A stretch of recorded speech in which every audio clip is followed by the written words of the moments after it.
This is a follow-on from the fourth video in this series, so if you haven't watched videos 1 to 4 in their correct order, I strongly recommend you do, before watching this video. In this video I shall reveal the key issue involving the misrepresentations of the sayings of Jesus by the mainstream churches. I will also reveal in this video what the different angels really are and their functions. The issue of misrepresentation involves who Jesus was referring to when he used the word I. Here is an example from the Gospel according to John, in chapter 14, verse 6, quote, Jesus saith unto him, I am the way, the truth, and the life, no man cometh unto the Father, but by me. The misrepresentation arises around the word I. The mainstream churches claim that the word I refers to Jesus. But for them to claim this is totally false and misleading. It is absolutely plain, the word I is referring to the way, the truth, and the life. So, what is the life?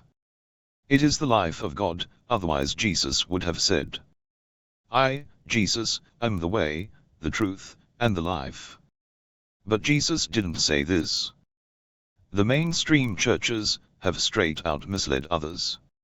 This is reinforced by the definition of the word life in the Gospel according to John, in chapter 1, verses 1 to 4, quote, in the beginning was the Word, and the Word was with God, and the Word was God.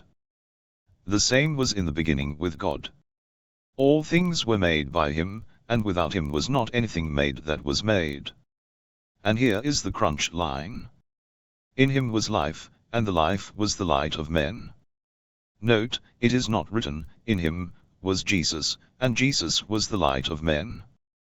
The light of men is actually life, the real self. Jesus, on the other hand, is the Word made flesh, but this is another story, to be revealed in another video.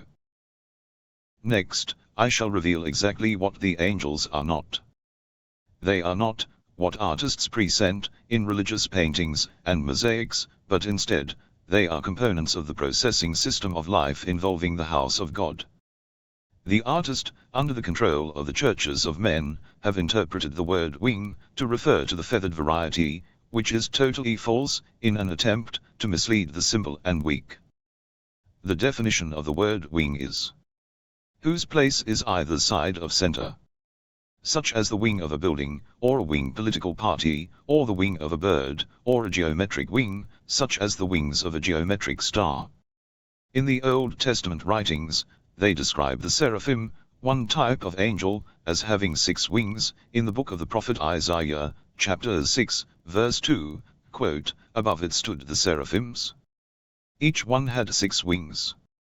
With 2 he covered his face, and with 2 he covered his feet, and with 2 he did fly. This drawing reveals the 6 wings, forming a 6-pointed star, and again a description of what the angels were, that had become corrupted, and ordered to repent, in the revelation of John the Divine, also referred to as the revelation of Jesus Christ, in chapter 1, verse 20, quote, the 7 stars are the angels of the 7 assemblies. More recently the word assemblies was changed to the word churches, a bastardization of the writings. The old seraphim have been replaced in the upgrades of the processing system of life, part of the program to get rid of the adversary and double logic. In the old seraphim, the instructions were displayed directly in the wings, but in the replacement angels, writing directly to the wings can no longer take place. Outer instructions now appear in octagonal registers, the wings point to.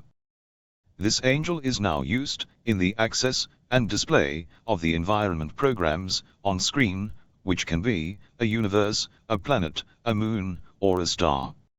It can also be the interior of either transport, or a building or a subterranean environment.